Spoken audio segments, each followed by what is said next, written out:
조선왕조실록 영조 38년 서기 1762년 윤 5월 13일 창경궁 뜰에 한 여인이 무릎을 꿇고 있었습니다. 그녀는 정의품 정빈의 품계를 받은 후궁이었지만 그날만큼은 왕실의 누구보다도 무력한 존재였습니다. 그녀 앞 20걸음 떨어진 곳에는 커다란 뒤주가 놓여 있었습니다. 뒤주 안에는 그녀의 아들이 갇혀 있었습니다. 조선의 세자, 장원세자, 훗날 사도세자라 불리게 될 그 사람이었습니다. 어머니는 아들을 구할 수 없었습니다. 남편이자 왕인 영조가 내린 명이었기 때문입니다. 그녀는 단지 지켜볼 수밖에 없었습니다. 뒤주 속에서 점점 약해져가는 아들의 목소리를, 8일 동안 계속된 그 지옥 같은 시간을. 오늘은 영조의 후궁 정빈 이 씨의 이야기입니다.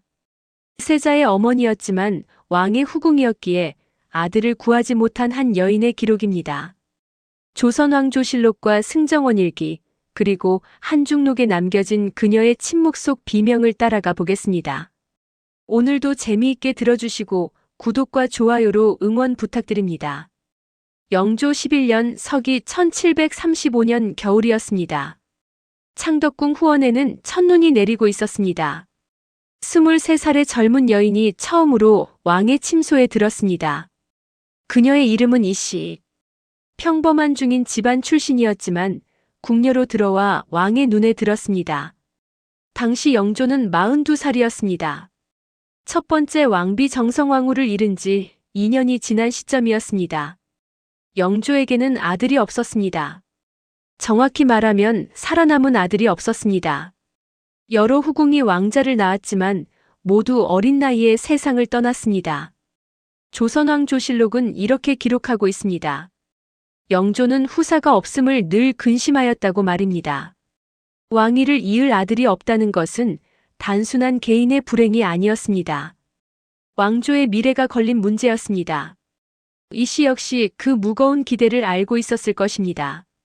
궁에 들어온 모든 후궁이 마주해야 하는 운명이었습니다. 아들을 낳으면 권력의 중심에 설 수 있지만 그러지 못하면 궁궐 한 구석에서 평생을 보내야 했습니다. 영조 12년 정월 이 씨는 임신했습니다. 궁궐 안은 조심스러운 기대감으로 가득 찼습니다. 영조는 이 씨가 머무는 처소에 최고의 의원들을 보냈습니다. 태교에 좋다는 음식이 끊이지 않았습니다. 그해 음력 2월 3일 새벽이었습니다. 이 씨는 아들을 낳았습니다. 왕은 직접 달려와 아이를 확인했다고 합니다. 살아 있었습니다. 건강하게 울고 있었습니다. 영조는 그 자리에서 말했습니다. 이 아이를 세자로 삼겠다고. 보통은 몇 년을 키워본 후에 세자 책봉을 하는 것이 관례였습니다. 하지만 영조는 기다릴 수 없었습니다. 너무 오래 아들을 기다려왔기 때문입니다. 이 씨는 그렇게 세자의 어머니가 되었습니다. 후궁 중에서도 낮은 지위였던 그녀는 하루아침에 왕실에서 가장 중요한 여인 중 한 명이 되었습니다. 정빈의 품계를 받았습니다. 하지만 그녀가 그때 알았을까요? 이 아들을 낳은 것이 축복인지 저주인지를, 세자의 어머니라는 자리가 얼마나 위태로운 것인지를. 그녀에게 남은 시간은 27년이었습니다. 아들이 뒤주에 갇혀 죽는 그날까지. 세자 책봉 이후 정빈 이 씨의 삶은 아들을 중심으로 돌아갔습니다. 영조 14년 세자가 3살이 되던 해였습니다. 이른 봄날 오후 정빈은 세자궁에서 아들이 글을 읽는 모습을 지켜보고 있었습니다. 세자는 영특했습니다. 스승들이 가르치는 것을 금방 이해했고 글씨도 또렷하게 썼습니다. 영조는 아들의 교육에 직접 관여했습니다. 세자가 조금이라도 게으름을 피우면 왕은 크게 화를 냈습니다. 아직 5살도 되지 않은 아이에게 말입니다. 승정원 일기에는 영조가 어린 세자를 꾸짖는 장면이 여러 번 기록되어 있습니다. 정빈은 그럴 때마다 가슴이 철렁했을 것입니다. 아들을 안아주고 싶었을 것입니다. 하지만 그럴 수 없었습니다. 그녀는 후궁이었고 세자의 교육은 왕의 영역이었습니다. 어머니로서 할 수 있는 일은 거의 없었습니다. 세자는 자라면서 점점 예민해졌습니다. 영조 19년 세자가 8살이 되던 해부터였습니다. 왕은 세자에게 더 많은 것을 요구했습니다. 아침 일찍 일어나 공부하고 낮에는 경전을 읽고 저녁에는 글씨를 쓰는 일과가 계속되었습니다. 한 번은 세자가 글을 제대로 읽지 못했습니다. 영조는 세자를 꿇어앉히고 몇 시간 동안 꾸짖었다고 합니다. 정비는 멀리서 그 광경을 지켜봐야 했습니다.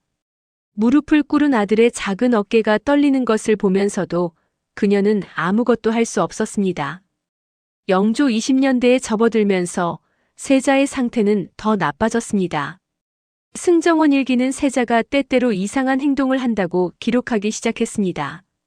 갑자기 소리를 지르거나 밤새 잠을 자지 못하거나 옷을 여러 번 갈아입는 일이 있었다고 합니다. 정비는 아들을 돌보려 했습니다. 세자궁을 자주 찾아가 아들과 이야기를 나눴습니다. 하지만 세자는 점점 어머니에게도 마음을 열지 않았습니다. 아니, 마음을 열 수 없었는지도 모릅니다. 영조 30년 세자가 19살이 되던 해였습니다. 세자는 아버지 왕과의 대화를 두려워하기 시작했습니다. 영조가 부르면 세자는 떨었습니다. 말을 제대로 하지 못했습니다. 왕은 그런 아들을 보며 더욱 화를 냈습니다.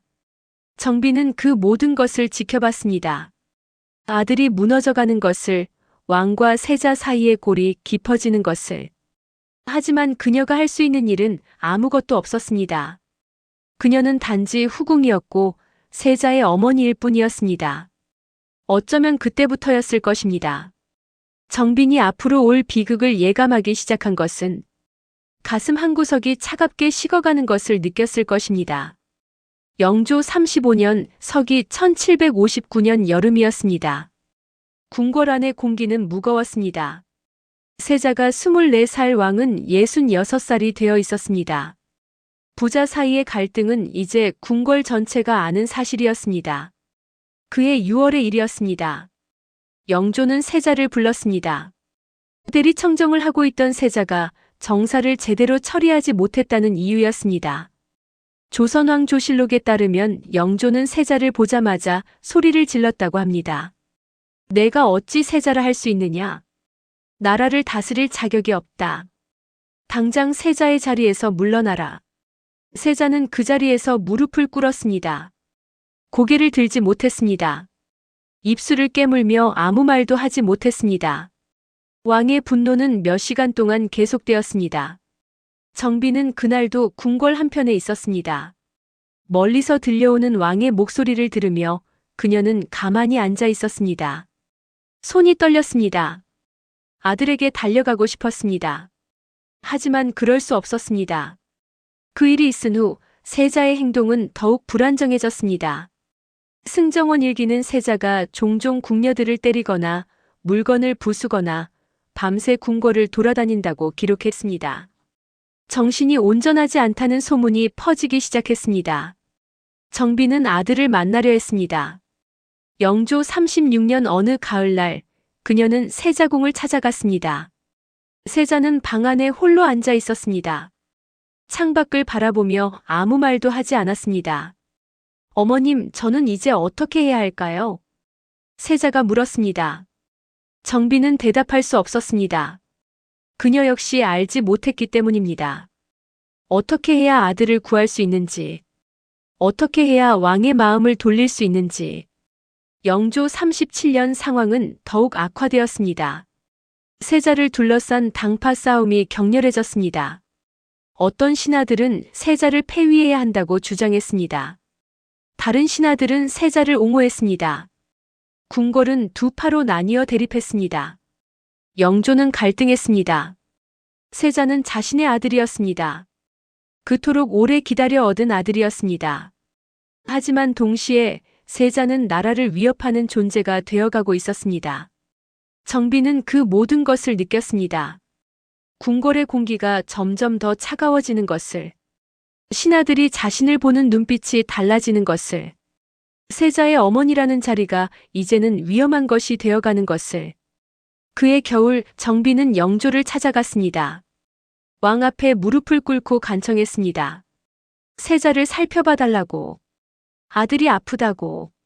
치료가 필요하다고. 영조는 고개를 돌렸습니다. 정빈의 말을 듣지 않았습니다. 왕은 이미 마음을 정한 것 같았습니다.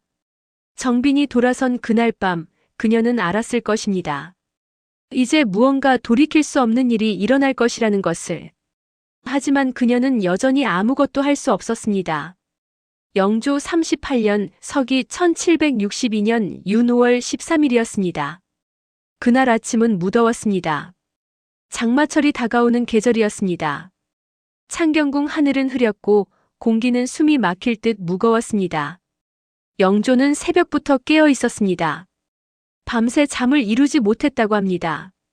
왕은 결심했습니다. 더 이상 미룰 수 없다고 판단했습니다. 오전 영조는 세자를 불렀습니다. 창경궁 뜰로 나오라고 명했습니다. 세자는 왕 앞에 나왔습니다. 그때 영조가 말했습니다. 너는 이제 내 아들이 아니다. 세자의 자리를 내려놓고 스스로 목숨을 끊어라. 조선왕조실록은 이렇게 기록하고 있습니다.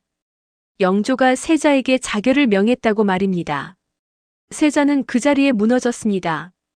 울면서 용서를 빌었습니다. 하지만 영조는 돌아서지 않았습니다. 신하들이 나섰습니다. 몇몇 신하들은 왕께 자비를 베풀라고 간청했습니다. 하지만 영조는 흔들리지 않았습니다. 대신 다른 명을 내렸습니다. 뒤주를 가져오라. 궁궐들에 커다란 뒤주가 놓였습니다. 쌀을 보관하는 나무 괴짝이었습니다. 사람 한 명이 들어갈 수 있을 정도의 크기였습니다. 영조는 세자에게 그 안에 들어가라고 명했습니다. 세자는 저항했습니다. 울부짖으며 살려달라고 애원했습니다. 하지만 내관들이 세자를 붙잡았습니다. 억지로 뒤주 안에 넣었습니다. 뚜껑을 닫았습니다. 정빈 이 씨는 그때 어디에 있었을까요? 승정원 일기와 한중록의 기록을 종합하면 그녀는 궁궐 뜰 한편에 있었습니다. 멀리서 그 광경을 지켜보고 있었습니다. 달려가고 싶었을 것입니다. 소리치고 싶었을 것입니다. 하지만 그녀는 움직이지 못했습니다. 후궁의 신분으로 그녀가 왕의 명을 거역할 수는 없었습니다. 다만 그 자리에 무릎을 꿇고 앉아 뒤주를 바라볼 수밖에 없었습니다. 뒤주 안에서 세자의 목소리가 들렸습니다. 아버님, 살려주십시오. 제가 잘못했습니다. 어머님, 저를 구해주십시오. 정빈은 그 소리를 들으며 어떤 심정이었을까요? 손톱으로 땅을 긁으며 참았을 것입니다. 입술을 깨물어 피가 날 정도로 눈물을 삼켰을 것입니다. 첫날이 지나갔습니다. 밤이 되어도 뒤주는 열리지 않았습니다. 세자의 목소리는 점점 약해졌습니다. 이틀째, 사흘째가 되어도 영조는 명을 거두지 않았습니다. 정빈은 그 8일 동안 뒤주 근처에서 떠나지 않았다고 합니다. 먹지도 자지도 않고 그저 아들이 갇힌 그곳을 지켰습니다. 왕에게 용서를 구했지만 왕은 고개를 돌렸습니다. 여드레째 되던 날 윤 5월 21일이었습니다. 뒤주 안에서 더 이상 소리가 들리지 않았습니다. 윤 5월 21일 오후였습니다. 궁궐들에는 이상한 침묵이 흘렀습니다. 새들도 울지 않았습니다. 바람도 멈춘 것 같았습니다. 뒤주 주변에 모여있던 신하들과 내관들도 숨을 죽이고 있었습니다. 뒤주가 열렸습니다. 조선왕조실록은 그 순간을 간단하게 기록하고 있습니다. 세자가 뒤주 안에서 절명하였다고 말입니다. 하지만 그 문장 뒤에 숨겨진 광경은 얼마나 참혹했을까요? 정빈 이 씨는 그 광경을 봤습니다.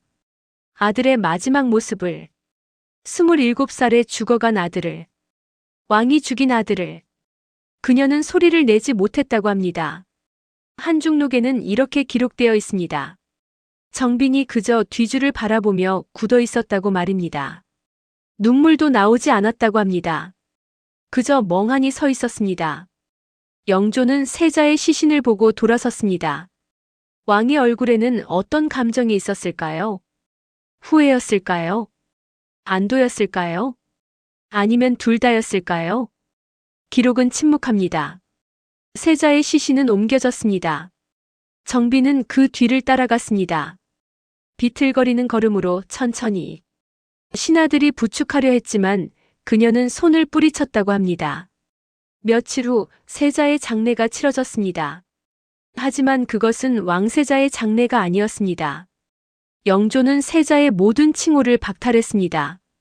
그저 사도 즉 생각한다는 이름만 내렸습니다. 훗날 사람들이 사도세자라 부르게 된 이유였습니다. 정비는 장례 내내 한마디도 하지 않았습니다. 무표정한 얼굴로 의식을 지켜봤습니다. 사람들은 그녀가 너무 큰 충격을 받아 정신이 나간 것이 아닌가 걱정했습니다. 하지만 정비는 정신이 멀쩡했습니다. 너무나 또렷하게 모든 것을 인식하고 있었습니다. 아들이 죽었다는 것, 자신이 아들을 구하지 못했다는 것, 왕실이 이 나라가 자신의 아들을 죽였다는 것. 장례가 끝난 후 정비는 자신의 처소로 돌아왔습니다. 그리고 그곳에서 혼자 무너졌습니다. 며칠 동안 방에서 나오지 않았다고 합니다. 음식도 거부했습니다. 누구의 위로도 받지 않았습니다. 영조는 한 번 정빈을 찾아왔다고 합니다. 무슨 말을 했을까요? 미안하다고 했을까요? 어쩔 수 없었다고 변명했을까요? 기록은 전하지 않습니다. 다만 영조가 곧 돌아갔고 그 후로 다시 정빈을 찾지 않았다고만 전해집니다. 정빈에게 남은 것은 무엇이었을까요?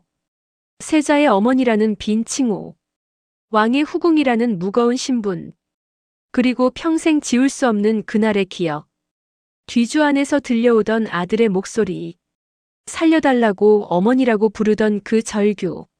정비는 그 소리를 평생 귀에서 지울 수 없었을 것입니다. 사도세자가 죽은 후 정빈 이 씨에게는 여전히 시간이 흘렀습니다.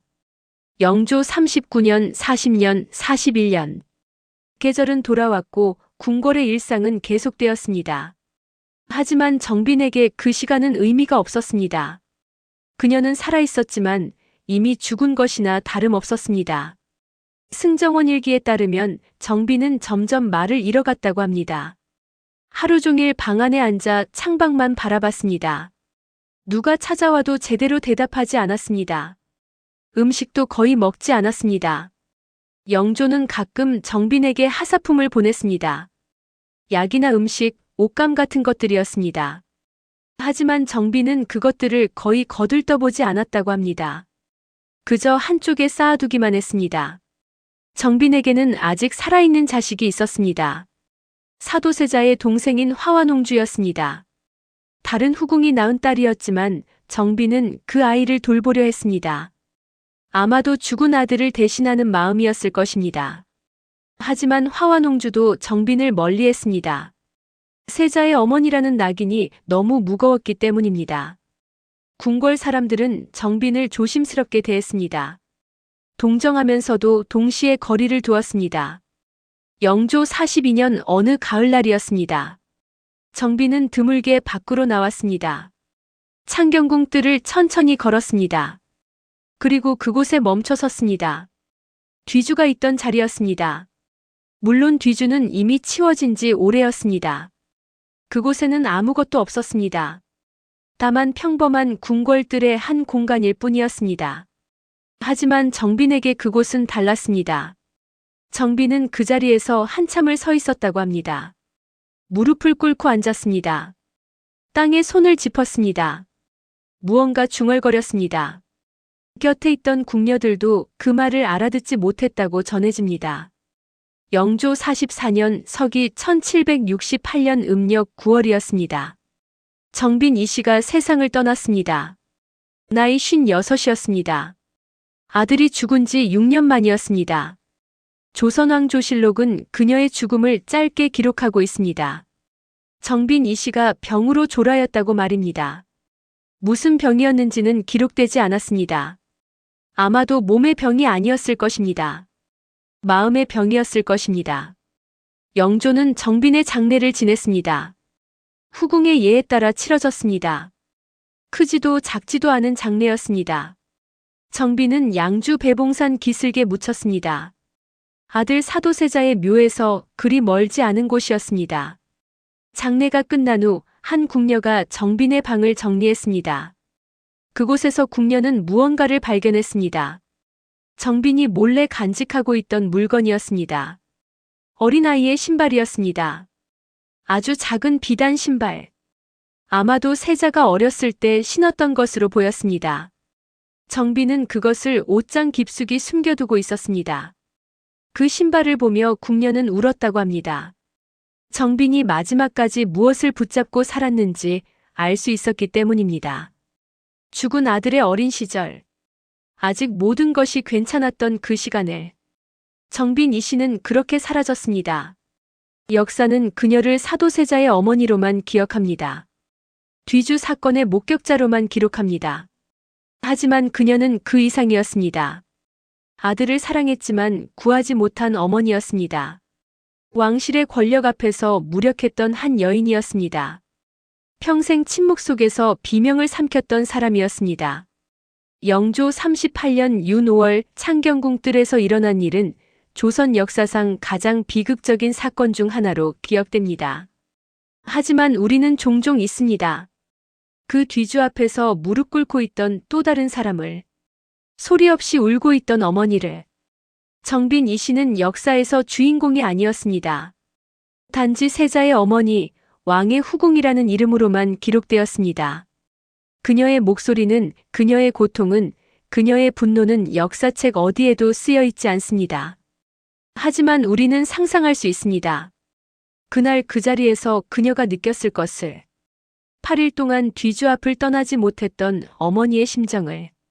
아들의 마지막 모습을 보고도 소리조차 내지 못했던 그 순간을. 왕실의 권력 다툼 속에서 정치적 명분과 당파, 싸움 속에서 결국 가장 큰 상처를 입은 것은 권력이 없는 사람들이었습니다. 정빈처럼 어머니이면서도 아들을 구할 힘이 없었던 사람들이었습니다. 역사는 왕과 세자의 갈등을 기록했습니다. 하지만 그 옆에서 무너져간 한 여인의 삶도 함께 기억해야 하지 않을까요? 그녀 역시 역사의 일부였기 때문입니다. 오늘 이야기는 여기서 마치겠습니다. 조선왕조실록과 승정원일기, 한중록에 남겨진 단편적인 기록들을 통해 정빈 이 씨라는 한 여인의 삶을 따라가 봤습니다. 역사는 때로 승자의 기록이라고 합니다. 하지만 진짜 역사는 침묵 속에 있는 것인지도 모릅니다. 기록되지 않은 눈물 속에, 전해지지 않은 비명 속에 우리는 그것을 기억해야 합니다. 권력의 뒤편에서 고통받았던 사람들을, 선택할 수 없었던 사람들을, 사랑했지만 지키지 못했던 사람들을. 긴 이야기 들어주셔서 감사합니다. 이 영상이 도움이 되셨다면 좋아요와 구독 부탁드립니다. 다음에도 우리가 잘 몰랐던 한국사의 이야기로 찾아뵙겠습니다. 감사합니다.